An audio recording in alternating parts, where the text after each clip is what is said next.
hey, two, hey, one, hey, two, hey, three, hey, four, hey, ho, hey, ho, hey, ho, hey, ho. Everybody get up. Ho, hey, ho, hey, ho, hey, ho. Everybody get up. Everybody get up.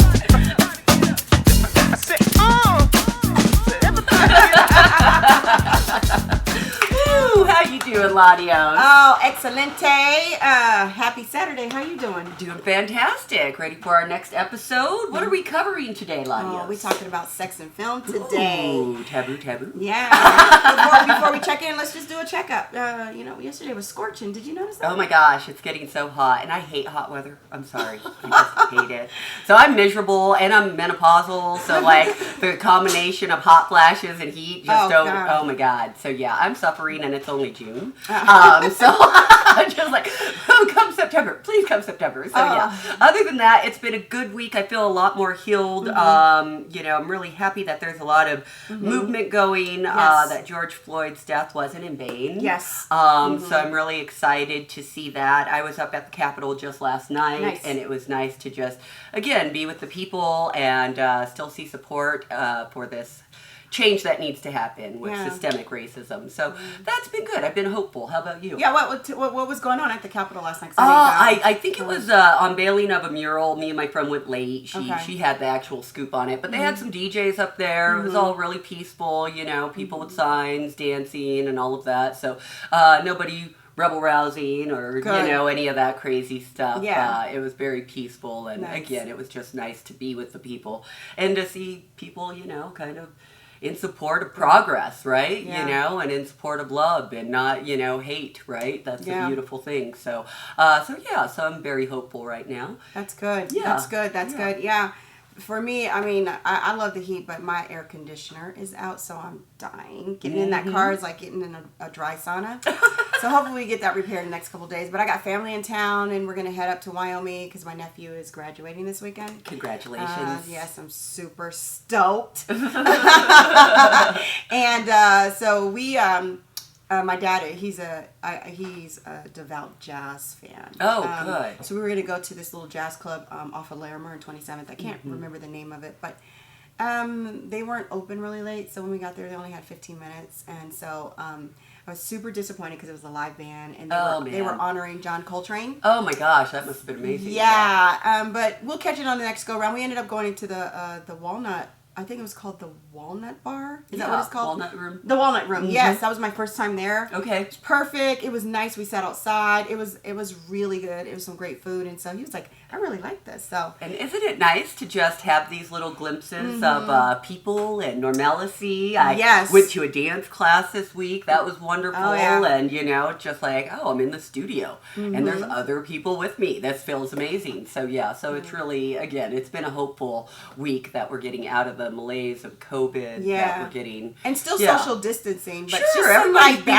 so careful. Yes. And actually, I feel better about everything, when I left the studio, we all sanitized everything that we touched, so I think people are taking measures above and beyond to keep people safe. That's good. So, that makes me happy. And you do modern and jazz dance and African dance? A little bit of African. I'd say I've dabbled with all dance, but I'm not very good at tap, not very good at ballet, and not very good at contemporary. Yeah. But yeah, my main wheelhouse would probably be hip hop and jazz, because I started out just a freestyle kind of break dancer at raves. So and then it was like, you can learn dance moves, which was a whole another way to train my brain. But I love being in the studio. Yeah. I'm looking forward to just salsa and bachata again. So nice. Yes, I that's my next thing. I want to find a partner. Sexual dance. I need to find a partner that I can go swing dancing, salsa dancing, all that. I just need to find somebody for partner dancing. All you got to do,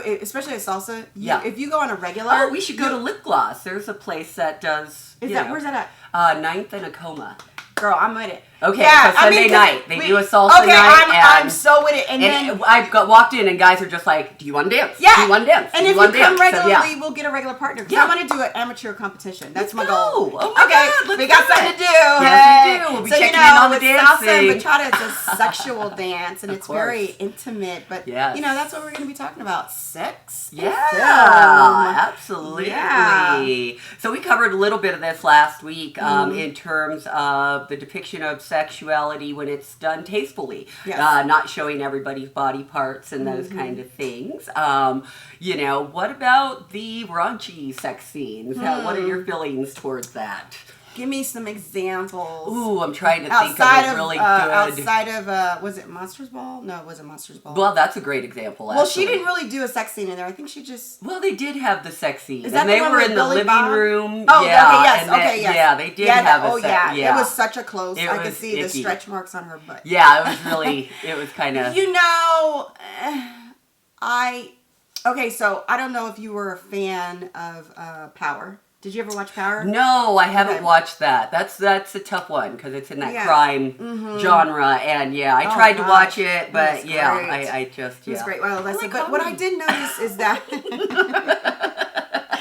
I like Omari Hardwick, and by the way, I think he lives here in Colorado. Oh my Really? God. Yeah. I No think way. I don't know. He where probably has exactly- a property here. No, he lives he here. lives here? Yes, he lives. I'm certain I've heard that he actually. I mean, Denver's cool. Like, it wouldn't Denver. surprise me. You would Denver's be hella cool. surprised. Even Pam Grier lives here. She has a Oh, yeah. farm. So Absolutely. there's stars, but they live kind of like in that Castle Rock And area. Pam and stuff. Grier grew up here, Yeah. so it's not surprising. I mean, Yeah. I'm never leaving here. I love Yeah. Colorado. So yeah. What's his other one? But we're going off on a tangent with the sex Totally. thing, which we like to do anyway. But so what I found, like I always see, I don't mind sex scenes, but I always feel, and maybe we'll have to just kind of be cognizant of when we're watching film, and just kind of do a comparison to see if that changed. That's why I love that the last one when we did Influence, Sure, it was Influence, very yeah. tasteful. Mhm. But when they have like a woman who's non-black, they're always this loving and very tasteful scenes. But every time you see a black woman, they're banging her from behind, and what I mean? Have you ever seen that? Like she's a dog or something. Like, oh my god, and that's so true. I noticed that, Wow. and in Power with the Latino girl, it was always beautiful and sensual and very loving. Very but with his wife who was interesting. black, It was and always rough. And yeah, she's Not right, rough, but it was just like, where's the love? Where's the feelings? Wow.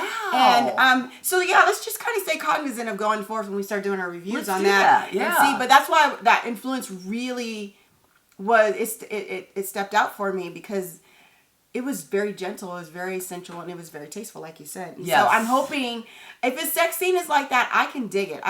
It's just when you start, and there may be times when a sex scene is called for that. I agree. There may sure. be times, especially like if it's something not necessarily violent, but they're like in a heat of passion. Right. Or something like that. But, right. Yeah.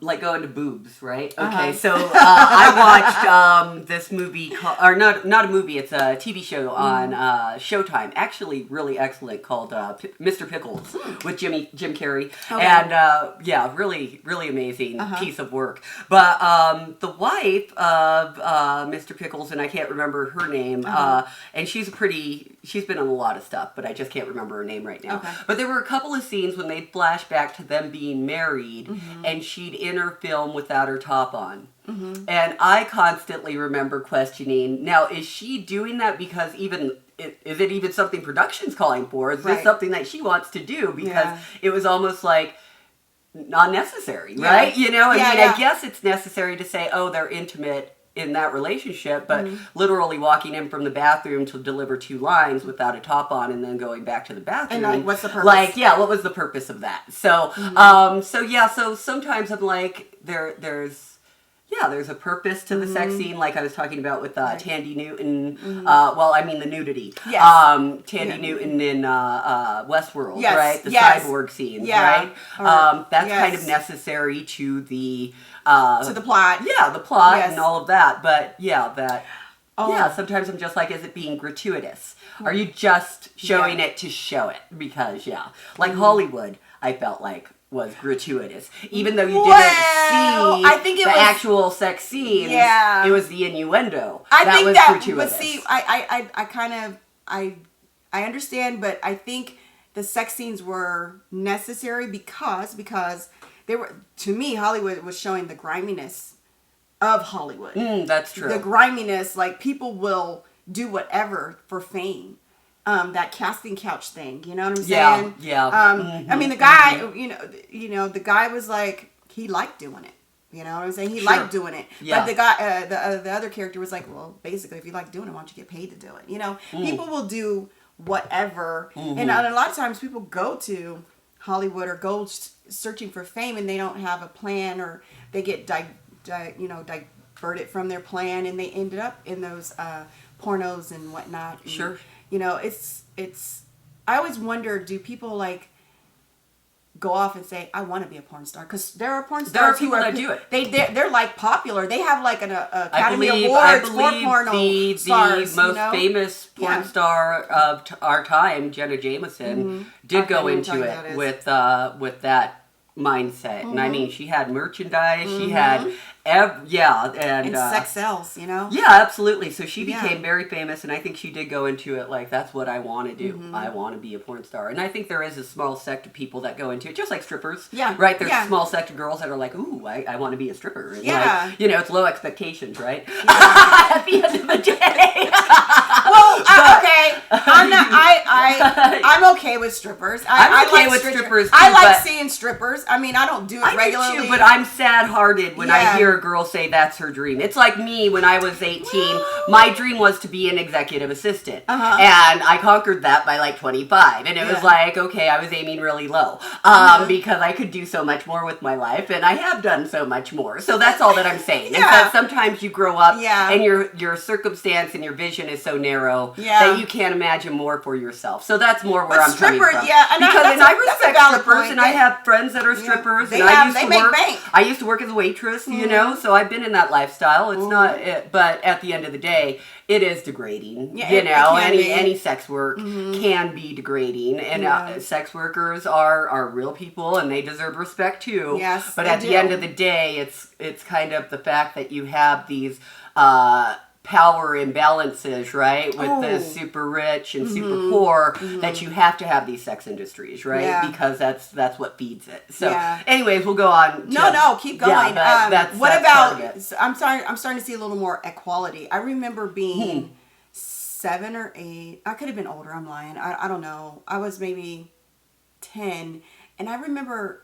Superfly came out, and it's an old blaxploitation film. Sure. Did you see the remake? Yes. Ooh. Okay. Girl, he is hot. And that sex scene in the shower. That I like that. The two girls. That's so funny. But he was very gentle. I like that. That was a tasteful sex scene, and he is so fine. I'm sure we're gonna see him again. But anyhow, yes, I did. Did you see the remake? I saw some of it. Girl, you got to see it, girl. Go see it. Go see it. Maybe we'll review an old one. Maybe we'll review throwback review. Yeah, we'll go throwback. Do a throwback of Superfly. That'd be fun. Oh, girl, it was great. But I remember asking. I was watching with my cousin. He was like a half cousin by marriage, and we were watching it. And I remember like, why they always show. And I was young. I was like, why they always show the women at the top? I mean, I don't see men. And he said, you don't need to see the men. But now I'm starting to see more men. Oh, yes. In the nudity. They're just. Oh, yes. And I was like, did I just see a yes. I remember the first time that I saw it. Yes. The first time I saw it was Scary Movie. Yeah. Scary Movie was the first time that a penis like entered the scene. Scary Movie 4, I think it was, because they had it go in between his ears. It was so funny. But then after that, and I think that's actually part of like thanks to LGBTQ. Yes.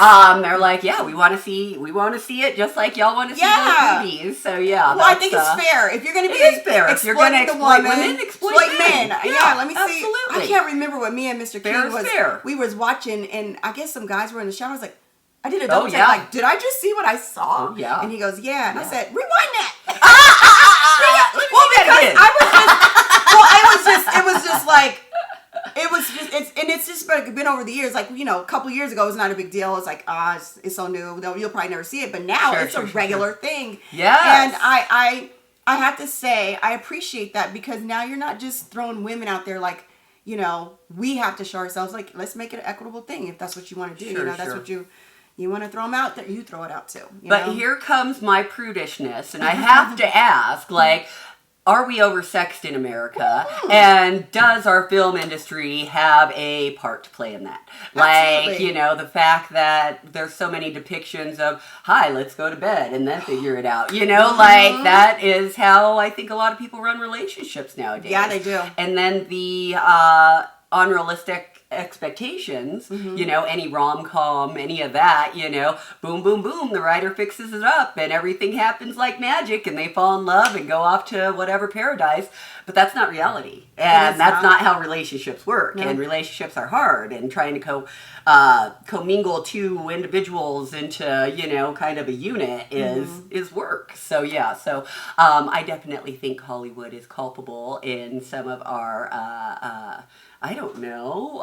The whole entertainment. That's from like music the sexual immorality, I guess, is what it is. It's very sexual immorality. Yeah. Because even like, I remember hearing Nick Cannon talking about Hollywood's so small, everybody's been with everybody. That's gross. Yeah, like you might have been with this person 10 years ago, and now you're with this person, and then you 2 years later, this person with your friend, and it's not on purpose. It's just a small field, because you got to think, like, there's a smaller percentage of, especially if you're A, B, or even a C, I'll throw in a C-list actors, where you're dating just a normal person. Like, when I say normal, like just a regular Joe.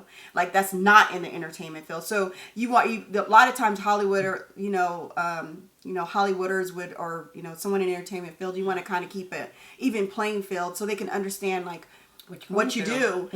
So they date other entertainers or other actors, or someone who's comparable to your income status or whatever. And so it happens occasionally, but then look what happens with Mary J. Blige and Wendy Williams. And then there you go. Yeah. And so I'm not saying it's not good, because then you have Denzel Washington, who's been with his wife forever. Yeah. And so it does work, but it's a hard thing. But a lot. I was looking at Breakfast Club today, and Lisa Ray was having some good. I wanted to watch that interview. Yeah. Oh, Lisa Ray! I love Lisa Ray. She's so beautiful. And she speaks her mind. I like so that girl. Articulate. She's just like fluid. She's I like she's a round-the-way girl.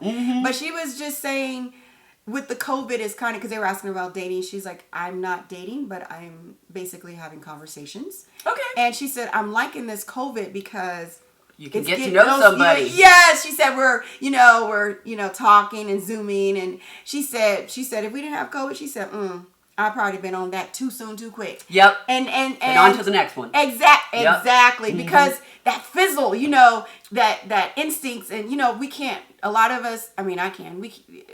That sex drive is overpowering. Sure. Especially when you're attracted to someone, and like you just want to be like, boom. Yeah. And I know with my first husband, we were together for 10 months before we did anything. Okay. And and then with James, we literally talked, I am not lying, we talked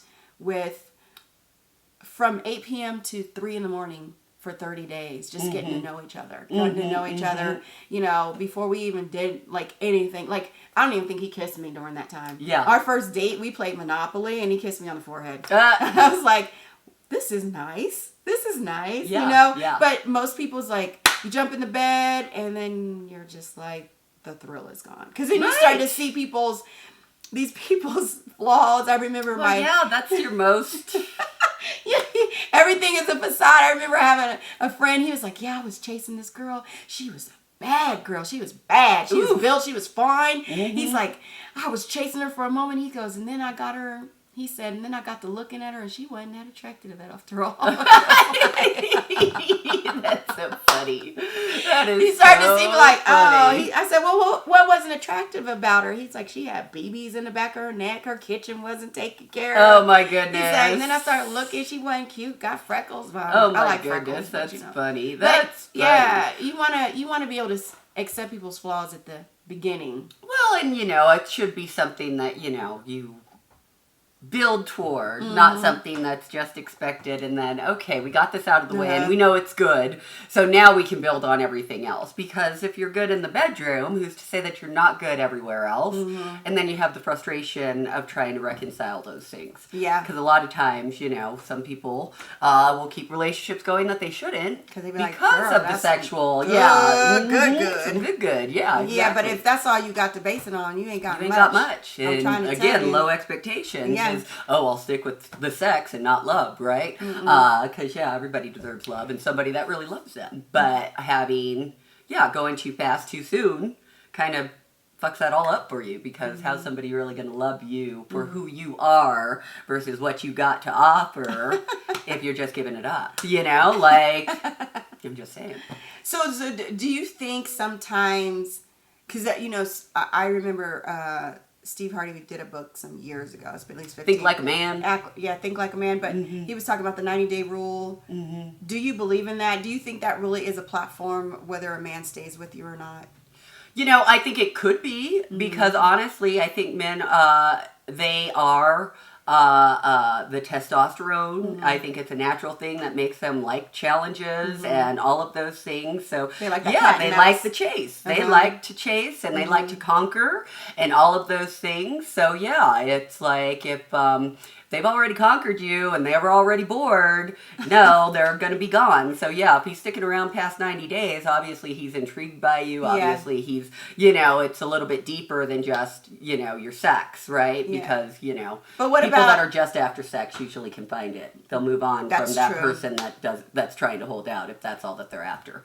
But what about the guys who are like, man, she's trying to do this cat and mouse game. I ain't trying to do all that. Well, then they're probably players and they're just trying to get their dick wet, right? I mean, honestly, like I said, not everybody is relationship material. Not everybody wants love. Yeah, that's so true. So you do have to just say, okay, I have to move on, and that rejection hurts, but obviously they aren't there for you and they don't want you like that. They might want you for 10 minutes, or for that night, or, whatever, but, or to call whenever, they ain't got nobody else. But, really, is that who you want to be? Yeah, but have you ever been the booty call or had someone where you called them the booty call? Yeah. Yeah. Yeah, I've been in a booty call relationship. Yep. Yeah. I've been in a You the purely booty call. sex. And even where it's almost kind of mutually respectable because we're both fulfilling a really need. important need And then for it's each like other. no attachment. So it's almost like, but there would be attachment to the point that, like, if I'm sleeping with you, I ain't sleeping with nobody else. Yes. And I expect the same. Yes. So then we're in this bad relationship, with fucked up boundaries, right? And things like that, because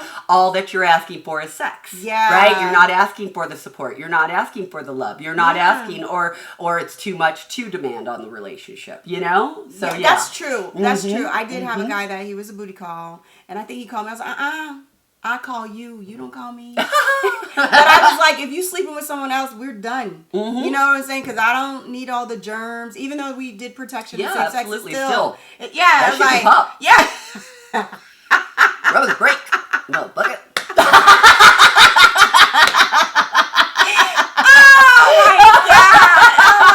God, you're crazy. I am. But it's true. It's like, how do you put boundaries on someone when we're not in a committed relationship? But it was just like that, and it was understandable. And then I had someone where we're just in the moment, like, we're just chilling. You're like, this is Mr. and Mrs. right now. Yes. We already know. And that's an understanding. And established that we're not going to have a long-term relationship. And I say those things don't last very long, right? Yeah, those are 9 little months, little couple month months. blips. Yeah. And you move on. Yeah, but I'm sure in the film industry, it's really difficult to find that good solid relationship, because you don't know if people are after you because you're famous, because of the money, because of whatnot, and you want that authenticity. So I can see the challenges that it have going in and out, Yeah, absolutely. Yeah. It's pretty crazy to me to think about, like, personally, I'm not dating right now because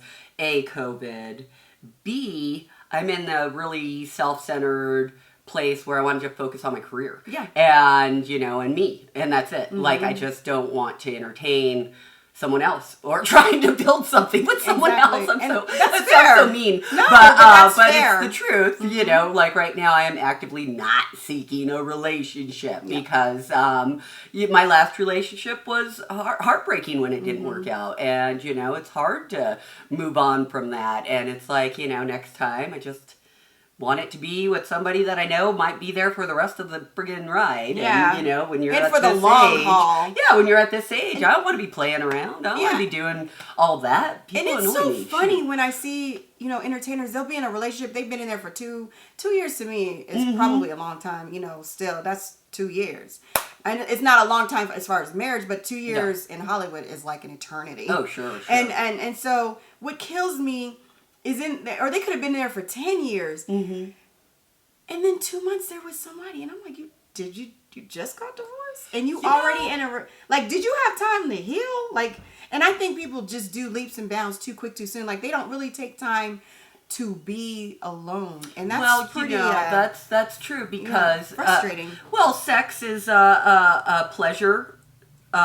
Place, right? Like that's something that you get pleasure from, just like a drug, right? Just like alcohol, just like those kind of things. So there can be a dysfunction in sex, right? Yeah, and people that are only going out there for those kicks, they're usually pretty dysfunctional, whether they're women or men.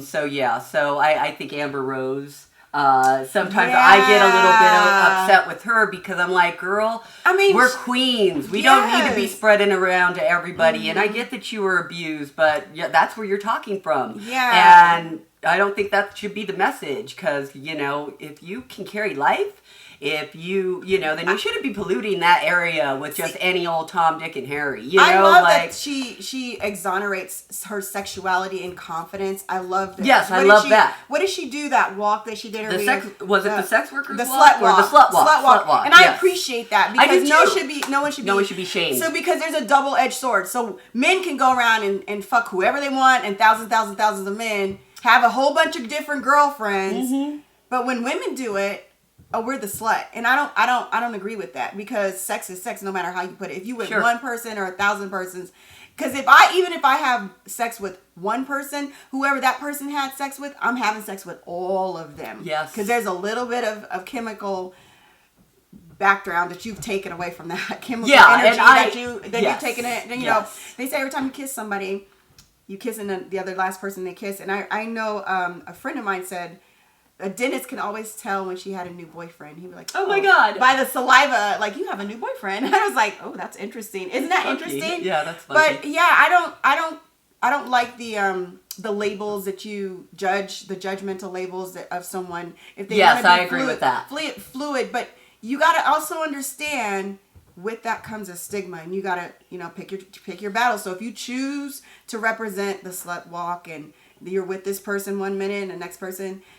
Unfortunately, people are judgmental, you know, and not only judgmental, there's a lot of people that'll follow it, you know, like I have a young daughter and it's like, you know, yay, being a slut, but at the same time, is that really what you want to be? Like, then, you know, and then you're crying because people are judging you and using you. Yeah, that's what I'm saying. Like, you got to be accountable for your consequences. So you be whatever you're going to be. Right. You know, if you want to be this person behind closed doors and keep it under the tights. Yeah. I'm cool with that too. Yep. But if you're up and open, and like Amber Rose, she's very open. She's beautiful. And she's beautiful. And I love how she exonerates her sexuality with power. But, you know. It is what it is, you know. So, you have any last-minute closing words that you want to tell everybody? Any closing comments? You know, I thought this was a great topic. Yeah, super fun. Yeah, super fun. Yeah. So I hope you all liked what we had to say, and please comment, subscribe, follow us. Do you got any closing remarks? Yeah, just let us know if there's any topics you want us to talk about, any movies you want us to review. We want to try to keep it black. You know what I'm saying? Or at least in the people of color realms, but we want to keep it black. You know, we are actors from the dark side. But in the meantime, in between time. Remember, you don't have to be asleep. You don't have to be asleep to dream. So get up and get out and do something for yourself. I'm LaDios Muhammad, an actor with purpose. And I'm Rav'n Moon, an actor with passion. And we are actors from the dark side.